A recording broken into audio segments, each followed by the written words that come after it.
Assalamualaikum warahmatullahi wabarakatuh. Perkenalkan, nama saya Nur Hikmah. Di sini saya akan membawakan materi tentang kenampakan alam dan pemanfaatannya, beserta ciri-ciri dari sumber daya alam. Sebelum kita memulai, ada baiknya kita mengucapkan basmalah terlebih dahulu. Bismillahirrahmanirrahim. Nah, siapa di sini yang sudah tahu apa itu kenampakan alam? Kenampakan alam atau yang biasa disebut bentang alam merupakan segala sesuatu yang terjadi secara alami yang disebabkan oleh peristiwa alam.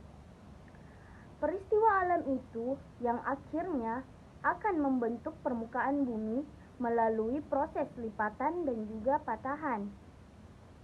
Nah, kenampakan alam ini terbagi menjadi dua.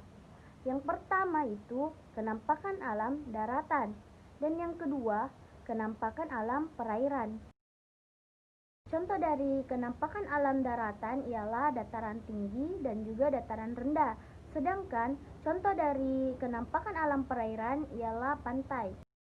Nah, yang pertama kali yang akan kita bahas di sini ialah dataran tinggi. Kira-kira apa ya dataran tinggi itu? Dataran tinggi atau biasa yang disebut plateu atau plato adalah dataran yang terletak pada ketinggian 200 hingga 600 meter di atas permukaan laut. Nah, dataran tinggi ini terbentuk sebagai hasil erosi dan sedimentasi. Dataran tinggi biasanya memiliki suhu udara yang dingin. Karenanya, dataran ini biasanya dijadikan tempat untuk menanam tumbuh-tumbuhan seperti teh dan juga sayur-sayuran. Nah, dataran tinggi ini juga bisa dimanfaatkan sebagai tempat untuk peternakan sapi perah. Karena udaranya yang cenderung dingin, dataran tinggi ini juga bisa dijadikan sebagai tempat wisata. Serta mata pencaharian penduduk di dataran tinggi ini umumnya adalah petani dan juga peternak. Nah, kira-kira siapa di sini yang pernah pergi ke Malino? Malino itu merupakan salah satu contoh dataran tinggi yang berada di Sulawesi Selatan. Selain di Malino, Indonesia juga punya beberapa contoh dataran tinggi, seperti dataran tinggi Gayo di Aceh, dataran tinggi Muler di Kalimantan Barat, serta dataran tinggi yang berada di Puncak Bogor. Yang selanjutnya yang akan kita bahas itu dataran rendah. Dataran rendah ini pasti ketinggiannya jauh lebih rendah dibandingkan dengan dataran tinggi. Dataran rendah ini merupakan wilayah yang berada pada ketinggian kurang dari 200 meter di atas permukaan laut. Yang biasanya, wilayah dataran rendah ini digunakan untuk berbagai bidang. Contohnya seperti pertanian, perkebunan, peternakan, perumahan, dan juga industri. Berikut merupakan contoh dari hasil pertanian di dataran rendah. Contohnya yaitu ada padi, tebu, karet, dan juga kelapa sawit. Nah, mata pencaharian penduduk di dataran rendah sangat beragam.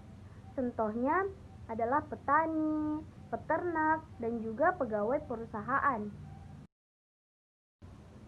Kalau tadi kita sudah membahas tentang jenis kenampakan alam daratan, sekarang kita akan membahas tentang jenis kenampakan alam perairan, yaitu pantai.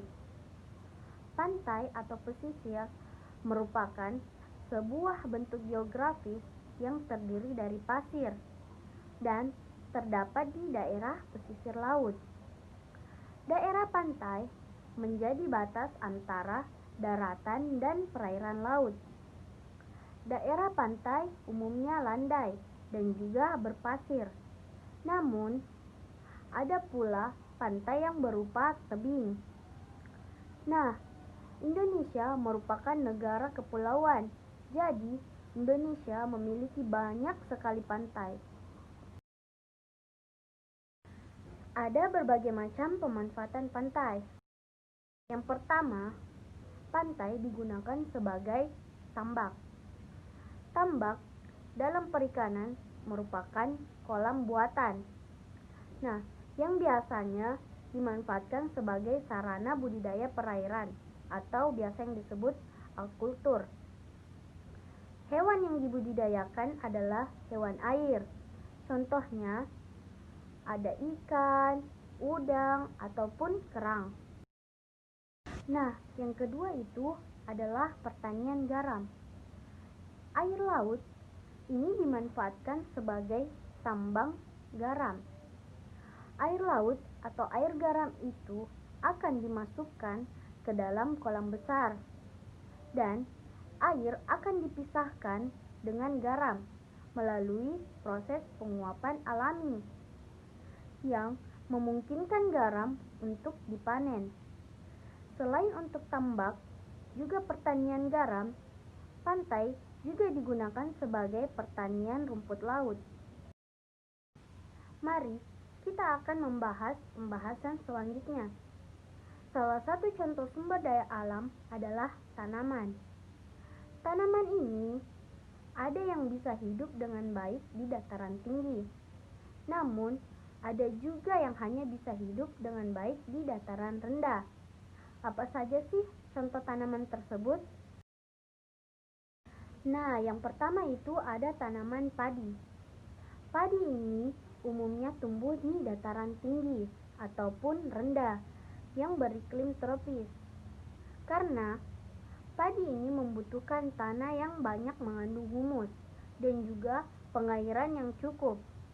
Nah, pada masa awal tanamnya, padi ini memerlukan tanah yang harus selalu digenangi air.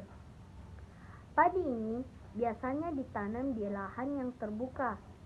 Tanaman padi umumnya ditanam di lahan yang luas dan datar. Akan tetapi, padi ini juga bisa ditanam di lahan yang miring atau lereng. Teknik penanaman padi pada lahan yang miring atau lereng biasanya disebut dengan sengkedan atau terasering. Lalu, yang kedua itu ada tanaman teh. Nah, teh ini umumnya tumbuh di dataran tinggi yang beriklim tropis ataupun subtropis dengan curah hujan yang cukup tinggi. Tanah yang cocok untuk tanaman teh adalah tanah yang mengandung banyak humus. Berbeda dengan padi, teh ini tidak memerlukan banyak air pada awal masa tanamnya. Semakin tinggi daerah penanaman teh, maka semakin tinggi juga kualitas teh yang akan dihasilkan. Nah, kesimpulan dari materi yang saya sampaikan ini adalah kenampakan alam atau bentang alam terbagi menjadi dua, yaitu daratan dan juga perairan. Untuk wilayah daratan, itu meliputi dataran tinggi dan juga dataran rendah, sedangkan untuk wilayah perairan itu adalah pantai. Kenampakan alam ini terbentuk dari peristiwa alam yang melalui proses patahan dan juga lipatan. Dari proses patahan dan juga lipatan, itu kemudian membuat permukaan bumi memiliki tonjolan dan juga cekungan. Nah, tonjolan ini biasanya berbentuk pegunungan dan cekungan di permukaan bumi biasanya adalah lembah sungai. Mungkin itu saja yang dapat saya sampaikan. Mohon maaf bila ada kesalahan. Wallahul muwaffiq ila aqwamit thoriq. Wassalamualaikum warahmatullahi wabarakatuh.